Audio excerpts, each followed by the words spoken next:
In 1972, GM thought it had achieved the next big breakthrough with its new rotary engine. The press called it a revolution. Executives were so sold, they even threw millions at the license and began planning 600,000 engines a year, already counting the wins before the first car ever hit the road. Then suddenly the dream began to wobble when the biggest automaker on earth let confidence turn into a trap it couldn't escape. This is the story of the arrogance that killed GM's rotary revolution.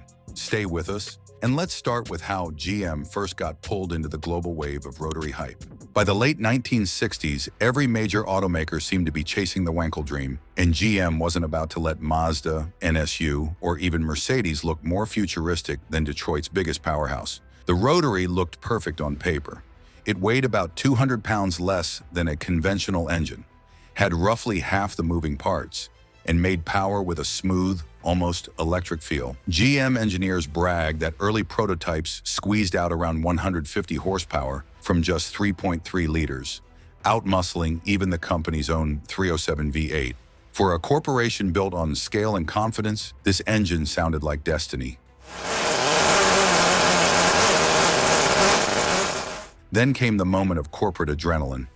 GM paid $50 million for licensing, one of the biggest tech bets the company had ever made. Executives imagined installing rotary engines across Chevrolet, Pontiac, and Oldsmobile. They projected building 600,000 units a year by 1975, turning the rotary into the next small block revolution. The Vega was lined up as the first production star, meant to prove that GM could out-innovate the imports flooding America's showrooms. And inside the tech center, the mood was almost electric. This wasn't a cautious experiment. This was GM deciding the future before anyone else could. Whether the engine was ready or not didn't matter yet. Momentum was everything. And then came the real test. Once GM greenlit the rotary, the project didn't just move forward. It rolled on with no brakes. Inside the company, big bets were rewarded, and the rotary was framed as the kind of moonshot that would prove GM still ruled the industry. President Ed Cole championed it personally, telling the public that GM fully understood the Wankel cycle and could make it work at scale. When the boss speaks like that, engineers don't raise doubts. They salute and get to work. Money flowed fast. GM built hundreds of prototype engines under the code RC2-206, installed them in test Vegas, Monzas, and even experimental Corvettes. Dynamometers ran around the clock. Engineers were told to push, fix, redesign, and keep the dream alive. By the time early tests hinted that the rotary wasn't behaving the way the brochures promised, it was already too late to back up. The corporate machine had committed. And because GM was GM, the expectation wasn't make it good enough. It was make it perfect, launch it nationwide, and revolutionize the market in one shot. If you're enjoying this video, hit like and subscribe to keep this channel growing. Now let's move into the next chapter where the problems stop being expensive and start becoming catastrophic. Inside GM's tech centers, the apex seal became the nightmare nobody could escape. Every rotary relies on those thin strips of metal to seal the rotor's tips as they sweep through the housing. If they fail, compression dies, power collapses, and the whole engine turns into a glorified air pump. GM's seals weren't just failing, they were shredding themselves in hours when pushed hard, and sometimes in minutes when heat spiked. Engineers ran test cycles where seals chipped, cracked, or wore unevenly until the rotor scraped the housing. That wasn't a small flaw. That was a structural failure sitting at the core of the design. Heat even made everything worse. The rotary's long combustion chamber trapped temperature in ways piston engines didn't. As the housing heated unevenly, expansion threw off seal contact pressure. A slight loss of tension meant blow-by. Blow-by meant even higher temperatures. Higher temperatures meant catastrophic wear. It was a vicious loop that engineers could track on graphs but couldn't break in the real world. They tried new coatings, new materials, new lubrication strategies, and even redesigned seal shapes. Each idea bought a little time, then failed under load. And because GM promised big volume production, the engine had to survive real customers, not lab-perfect conditions. It never did. Every durability run ended with familiar debris on the bench and a quiet room full of frustrated engineers. And then came an even bigger problem. Inside GM, the rotary's problems were treated less like warnings and more like temporary annoyances. Speed bumps on the road to a revolutionary engine. Engineers kept raising red flags constantly that showed up long before an engine even hit meaningful mileage. But leadership fell into the same trap that later crushed Detroit Diesel, believing that a strong reputation made them invincible. Detroit Diesel assumed customers would always choose power over efficiency, and GM's Rotary leadership carried a similar confidence. Any technical issue? We'll fix it later. Any durability failure? That's just early testing. This mindset grew even stronger as spending increased. No one wanted to be the executive who admitted that millions had already been burned with nothing production ready to show for it. At Detroit Diesel, that denial ended with market share collapsing to 20% by 1980 and then below 5% by 1987. A pure example of what happens when a company keeps doubling down instead of adapting. GM's managers didn't have those numbers yet, but their behavior followed the same arc. Ignore the data, trust the brand, and assume the market will wait. Executives convinced themselves the Rotary just needed one more revision, one more test cycle, one more funding round. Meanwhile, development timelines slipped, suppliers grew frustrated, and internal teams quietly admitted the engine wasn't getting better fast enough. GM kept pushing anyway because admitting the truth would mean admitting the culture itself was flawed, and that denial set the stage for the cost spiral that was about to explode. Money was supposed to be the Rotary's secret weapon. GM believed that with enough funding, any engineering problem could be beaten into submission, but the deeper the company got, the faster the bills stacked up. New tooling needed to be built from scratch because nothing in GM's existing manufacturing system matched the geometry of a Rotary. Specialized housings, unique seals, and custom cooling components all required separate supplier pipelines. Every redesign triggered another wave of rework, testing, and recalibration. And this was where the arrogance really came in. GM assumed its resources made it immune to the kind of collapse that later crushed Detroit Diesel. That company once generated $1.2 billion in revenue by 1979 before slipping to $800 million by 1990, proving no amount of history or brand power can outrun bad bets. GM's Rotary program was headed toward the same cliff. Every year, the project dragged on, and internal budgets were raided to keep testing alive. Failures weren't cheap either. When apex seals blew or housings cracked, entire engines had to be torn down, rebuilt, and rerun, burning time and cash. Meanwhile, leadership treated the rising costs like background noise, convinced that once the engine launched, it would all pay off. The pressure to justify the investment became so strong that teams kept quiet about problems just to avoid triggering another financial review. Costs weren't just rising, they were accelerating. And the moment GM tied the Rotary to Cadillac, those costs took on a whole new weight. If GM had tested the Rotary in a small experimental model, the damage might have been containable. But instead, executives made a decision that would supercharge the disaster. They hitched the entire program to Cadillac. Cadillac was GM's crown jewel, the division that had to embody refinement, reliability, and effortless power. And the Rotary, still plagued with heat issues, durability failures, and fuel consumption problems, was nowhere near meeting those expectations. Cadillac customers weren't looking for novelty. They wanted smooth torque, quiet operation, and long-term dependability, traits the GM Rotary simply couldn't deliver. Early prototypes struggled to match the effortless, low-end pull of Cadillac's V8s. Worse, Rotary test vehicles burned more fuel, not less, at a time when efficiency was gaining national attention. GM executives ignored these warning signs, insisting the prestige of Cadillac would justify the cost and elevate the Rotary in the eyes of buyers. Instead, it magnified every flaw. Because Cadillac required tighter tolerances and higher refinement, every engineering shortcoming triggered another expensive redesign cycle. Apex seal failures weren't just mechanical issues, they were luxury brand embarrassments. Noise problems weren't quirks, they were deal breakers. The more GM tried to force the Rotary into Cadillac's world, the more money leaked out of the program. Costs ballooned, timelines slipped, and patience evaporated. What was meant to be a halo project became a financial sinkhole, and yet GM still refused to pull back. Next came the moment the outside world started noticing the cracks. On the surface, GM kept insisting that the Rotary program was healthy. Internally, engineers were scrambling. Externally, dealers began to sense something was wrong. These were the people who lived on the front lines, who noticed when a launch date slipped or when corporates stopped returning calls with clear answers. At first, the delays felt like normal development hiccups. But as months turned into years, the silence from Detroit grew louder than any official update. Dealers had been promised a groundbreaking engine, that would launch as an option on the Vega for the 1974 model year, with an expected initial run of 25,000 engines. Instead, they kept getting revised timelines that never stuck.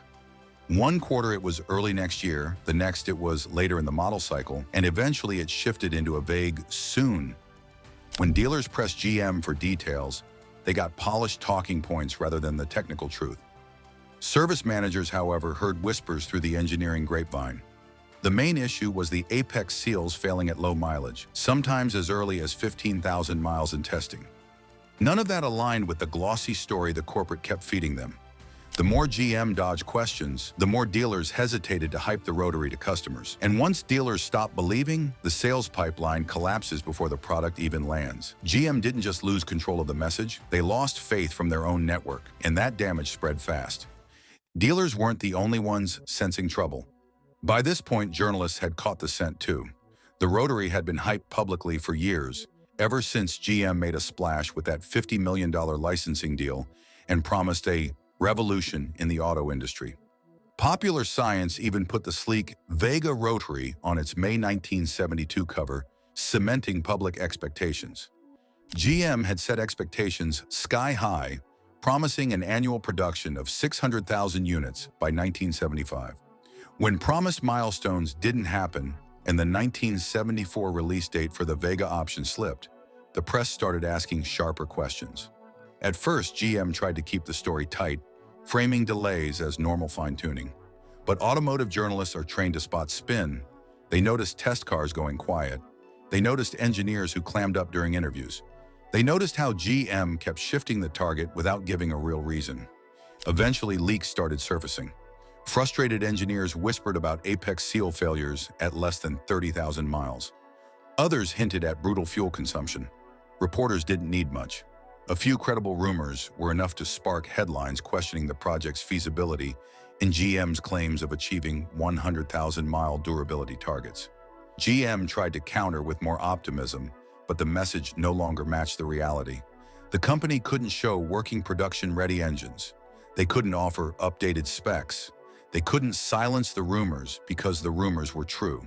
The media pressure didn't kill the Rotary program, but it exposed the truth to the public before GM was ready to face it internally.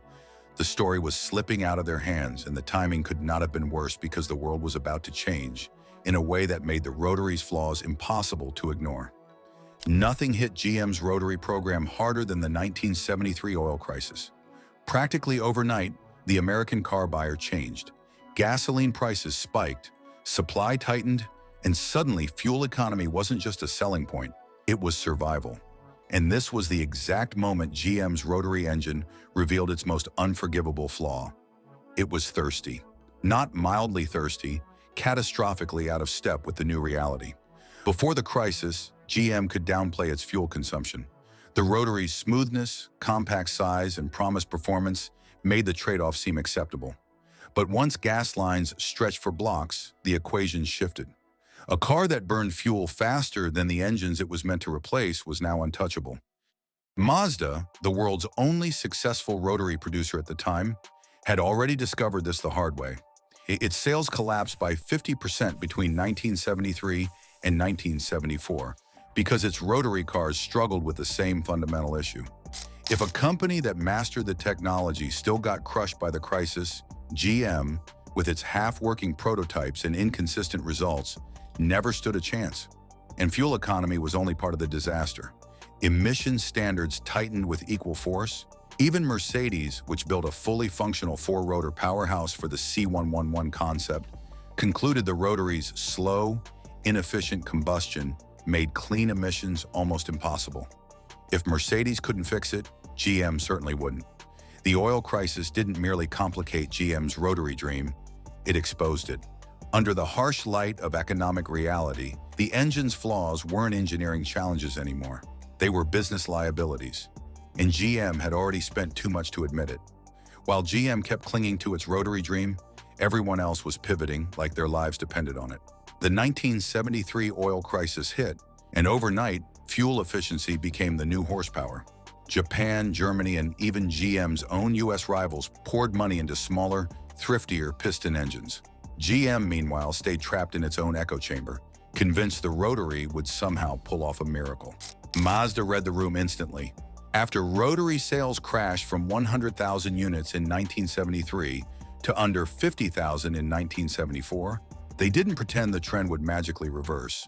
They scaled the Rotary back, saved it for niche performance cars like the RX-7, and went all in on efficient piston engines to satisfy regulators and customers. Mercedes made an even cleaner break. After experimenting with its wild 345 horsepower four-rotor C111 prototypes, engineers concluded the Rotary's slow combustion and thirsty fuel habits weren't bugs. They were baked-in flaws. So Mercedes killed the project outright, but GM was GM. Even as apex seal failures persisted and fuel economy lagged, executives kept insisting the program was untouchable. And in the car business, that kind of arrogance is just another word for falling behind. Inside GM, the Rotary didn't die with a big speech or a dramatic boardroom blow-up. It died in slow motion. Everyone saw the cliff edge, but nobody wanted to be the first to say, "We're done." Month after month, engineers brought the same grim data. Apex seals still unreliable, emissions still failing, fuel economy still awful after the '73 oil crisis, and every attempted fix triggered another redesign, another test cycle, another budget spike. By late 1974, the truth was impossible to hide. GM had already poured over $50 million into development and mapped out production for 600,000 engines a year across Chevy, Pontiac, and Oldsmobile. What once sounded visionary now looked reckless. Even the flagship Rotary Cadillac was collapsing under its own contradictions. Luxury buyers expected refinement, but the engine simply couldn't deliver. The breaking point came when new emissions tests confirmed the worst. The Rotary couldn't meet standards without tanking durability or fuel economy. It failed the two things the market suddenly cared about most. Then Ed Cole, the project's biggest believer, retired. His successor had zero sentimental attachment and zero patience. Within weeks, the program was cut. Prototypes were parked. Tooling orders died. The Rotary Vega disappeared before a single customer touched it. That's the moment GM finally said out loud what it had ignored for years. The collapse of GM's Rotary program didn't just kill an engine idea. It left a mark that echoed through the company for decades. Inside GM, the Wankel became a quiet, cautionary tale told to new teams as a reminder not to bet the house on hype. But the irony is tough to ignore. The same arrogance that doomed the Rotary didn't vanish. It resurfaced in the rushed diesel V8s of the late 70s, the overconfident launch of the EV1, and GM's long habit of underestimating foreign competitors. The pattern stayed the same: big promises, loud announcements, and a belief that GM's size could force success into existence. Looking back, the Rotary failure showed how dangerous that mindset really was. GM assumed money could override physics. They poured over $50 million into the Wankel and expected the problems to crack under pressure. But apex seals don't obey corporate optimism. Thermal efficiency doesn't improve because an executive wants it on a timeline. And no marketing campaign can save an engine that burns fuel in an era shaped by shortages. The fallout changed GM's risk appetite too. After the Rotary, leadership became skittish. Projects that needed courage stalled. Projects that needed caution were pushed too fast. In the end, the Rotary wasn't just a failed engine. It was a mirror showing GM the cost of its own overconfidence. A lesson learned years too late. GM's Rotary saga didn't end with a bang.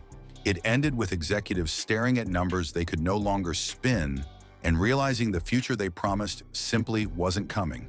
But the real question is what this failure still means today. Do you think GM could have succeeded if it had listened to its engineers earlier?